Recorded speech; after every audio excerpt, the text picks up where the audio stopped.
Olá, irmãos, olá, amigos do YouTube, tudo bem? Eu gostaria de trazer para vocês uma meditação, né, na Palavra de Deus, referente a quando Pedro é libertado, né? Uma coisa interessante é que Pedro, depois que foi preso, ele ficou ali amarrado entre dois soldados e Herodes intentava no outro dia então poder interrogá-lo.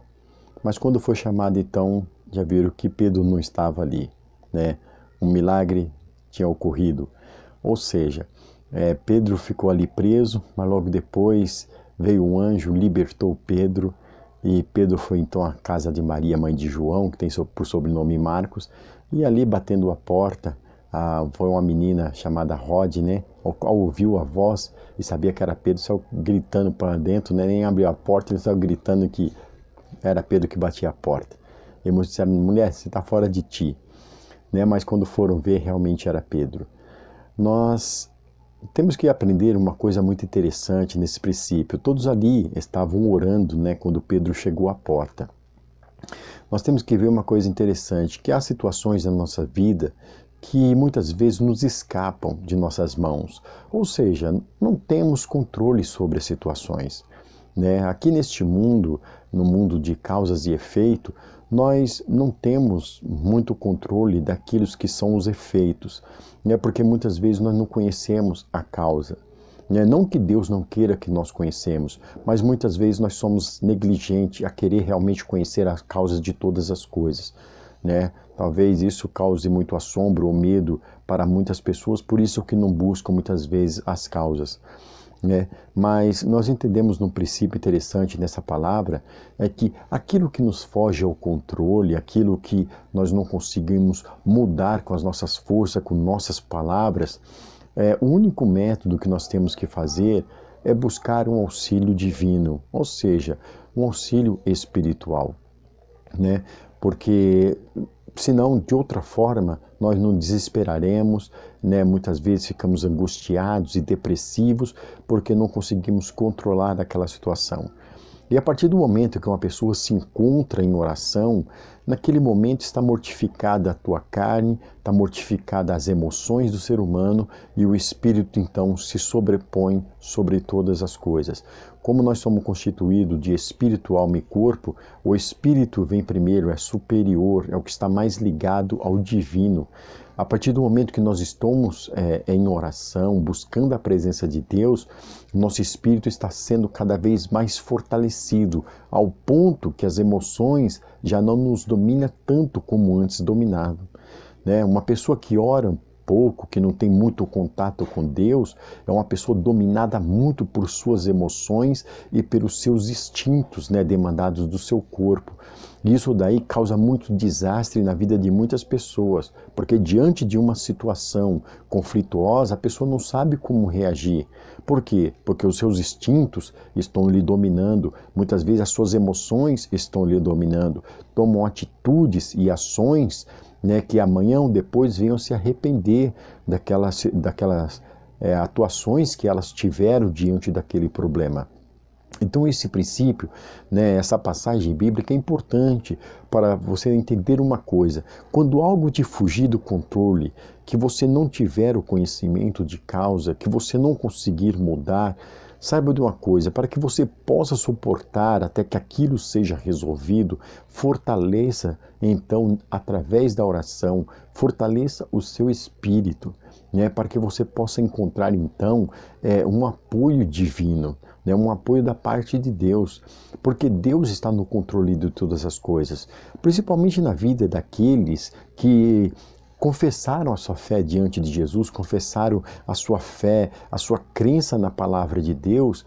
Esse deve demonstrar muito mais confiança de que Deus está no controle de todas as coisas e que Deus pode sanar todas as coisas, sendo Deus dos deuses, Rei dos reis, médico dos médicos, advogado dos advogados. Não há causa que Deus não consiga resolver, né? O único problema é que muitas vezes nós interferimos nas ações de Deus, quando nós deixamos que nossos instintos e as nossas emoções vão à frente, querendo resolver o problema, né? Quando nós fazemos isso, irmãos, é como se Deus se retirasse. Bom, se você vai agir, para que precisa Deus então agir? Não, nós temos que saber de uma coisa. Há coisas que dá para nós, seres humanos, agir. Há coisas que dá para nós mediarmos, para nós tentarmos encontrar uma solução melhor. Mas há coisas que nós não conseguimos, nós precisamos de um auxílio superior.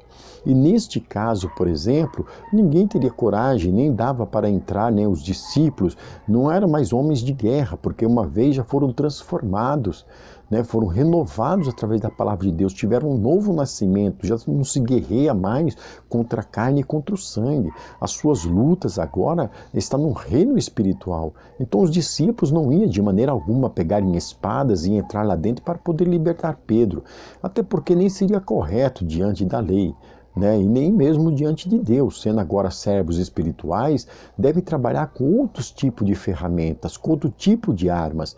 E as nossas armas, a nossa milícia agora são armas espirituais, né? Porque agora nós combatemos contra potestades, contra os principados. E isso daí, irmãos, essa luta, a gente só se arma estando de joelho. Não adianta colocar, aflorar as emoções, aflorar, né, os seus instintos na frente, porque não vai resolver de maneira alguma nada. Então o que nós temos que fazer? Como essa situação para Pedro, né, e para a igreja, no caso, era uma situação meia dificultosa, a igreja então preferiu orar. Enquanto Pedro estava até dormindo, estava descansado, porque ele sabia que uma providência divina havia de ocorrer em sua vida. É isso que nós temos que ter dentro do nosso ser. Ficar tranquilo, dormir tranquilo, sabendo o seguinte, que uma providência divina há de ser tomada. Essa segurança que Pedro tinha era a segurança que lhe dava porque ele estava na presença de Deus. Veja bem, para que você possa ter segurança na sua vida, para que você sinta essa firmeza que Pedro sentiu, você precisa colocar a sua vida na presença de Deus.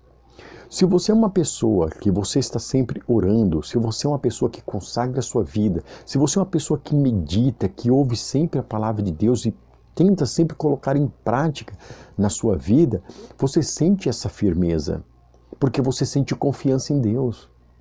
Muitas vezes não sentimos confiança em Deus por causa das nossas vidas, né, na forma como nós estamos conduzindo a nossa vida espiritual. Talvez com pouca oração, com pouca meditação da palavra de Deus, isto não te dá confiança nenhuma. E muitas vezes nós titubeamos, então nós queremos tomar as rédeas da situação. Por quê? Porque nós não temos a força espiritual para isso, porque ela está fraca em nós. E nós precisamos fortalecer a nossa vida espiritual para ter essa confiança que Pedro teve, de esperar no Senhor. Porque, ora, queira nós corramos de um lado para o outro, há situações que as nossas preocupações nunca vão resolver. E precisamos tomar muito cuidado quanto a isso, porque às vezes, quando nós não estamos fortalecidos no Senhor, nós não conseguimos esperar o tempo e o momento certo. E isso daí causa ansiedade muito grande, até que o fim desse processo seja resolvido. Essa ansiedade toma conta de nossa vida e pode destruir não somente a nossa saúde física, mas mental, espiritual e muitas vezes refletir na família e numa comunidade. Então nós precisamos tomar muito cuidado. O fortalecimento de uma vida espiritual é muito importante para nós conseguirmos lidar com todos os problemas existenciais sobre a face da terra. De outra forma, você somente vai se deteriorar. Você simplesmente vai se destruir, você vai se acabar dessa forma. Então, o primeiro passo que nós temos que fazer é nos estruturar cada vez mais na nossa vida espiritual. Existe uma deficiência muito grande existente na vida espiritual de um cristão. E isso ocorre no seguinte fato. Ora, quando tudo está bem, em vez de ele aproveitar esse tempo que está tudo em paz na sua vida, que está tudo tranquilo, e ir fortalecendo a sua vida espiritual através da meditação da palavra de Deus, através da oração, através da consagração, não, a pessoa vê que está tudo bem com ele e acha que não precisa buscar. E quando ele vai buscar? Somente quando está naquele momento de conflito, né, no momento de tribulação da vida dele, é onde ele vai passar mais a orar, a meditar na palavra de Deus, a buscar a Deus nesse momento. Só que presta atenção numa coisa, se você só espera buscar a Deus quando as coisas estão difíceis, presta atenção, quanto tempo vai levar para você se fortalecer espiritualmente até que você domine aquela situação? Não é melhor você se fortalecer enquanto as coisas estão boas? Porque no momento que chegar o tempo difícil, você vai estar tão fortalecido espiritualmente que você não vai ver aquele problema como uma coisa desastrosa na sua vida, como uma tempestade, de maneira alguma. Você ficará tranquilo, porque você sabe que a bonança virá. Mas pessoas com a vida espiritual fraca, que não se preocupa, quando tudo está bem na volta dela, não se preocupa com a sua vida espiritual, quando chega o momento da tribulação, irmão, a pessoa se desespera. A pessoa não sabe como agir, a pessoa corre de um lado para o outro. Por quê? Porque a vida espiritual dela está muito fraca. Nós precisamos fortalecer a nossa vida espiritual. Saiba de uma coisa, se neste momento você está empregado, você está bem com a sua família, se você está bem com a comunidade, se está tudo bem para você, se está tudo em paz por enquanto, pare, pense, medite um pouco. Essa é a hora de você buscar mais a Deus, de meditar mais na palavra de Deus. Faça isso enquanto tudo está bem. Saiba de uma coisa, isto é para todos, ninguém foge disso. A vida, ela é como uma roda. Se você está em cima, é hora de você, se fortalecer cada vez mais. Por quê? Porque a roda gira. Vai chegar um tempo, uma fase na sua vida que você vai descer para uma luta, para uma tribulação. E você precisa estar preparado quando girar e quando descer, para que depois você possa subir novamente fortalecido. Muitas pessoas hoje em dia, quando você para, as igrejas estão vazias, os cultos de ensino estão vazios, os cultos de orações estão vazios. Por quê? Porque as pessoas estão bem. E essa era a hora de estar tudo cheio, essa era a hora de se fortalecer. Por quê? Porque, irmãos, depois que você estiver desesperado, que você entrar na igreja pedindo oração para todos, saiba de uma coisa, você passará um bocado, né? Então nós precisamos aprender uma coisa. Olhe a palavra de Deus, medite na palavra de Deus, para buscar a Deus em todos os tempos, em todos os momentos. Né? Deus sempre incentivou todos os seus servos, os profetas, a buscarem a presença dele em todos os momentos. Sempre disse para o povo hebreu para meditarem na palavra de Deus de noite e de dia, falando nela no caminho, quando deitares, quando levantares, a todo o momento, ou seja, todo dia, ao acordarmos. A primeira coisa que nós temos que falar é falar com o Eterno, é meditar na palavra de Deus durante o dia, é louvar o nome do Senhor. Se está bem, aí é que você deve cantar mesmo, é que você deve meditar mesmo, é que você deve orar, porque aí você vai estar em paz dentro de você, aí que você consegue orar mesmo, interceder por os outros, interceder, por você mesmo, pedir guarida a Deus para toda a humanidade sobre a face da terra. É isso que nós devemos fazer, porque no momento da angústia não temos força nenhuma para isso. E como diz, nós precisamos então guardar um pouco de azeite.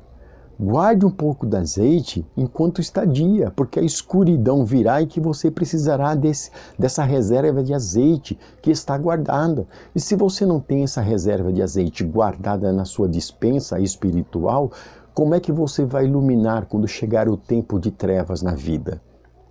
Pare e pense e medite.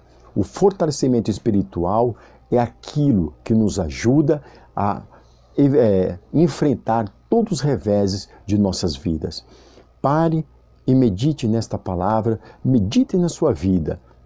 Buscai ao Senhor enquanto se pode achar. Invocai-o enquanto está perto. Que Deus abençoe a todos. Em nome de Jesus. Obrigado.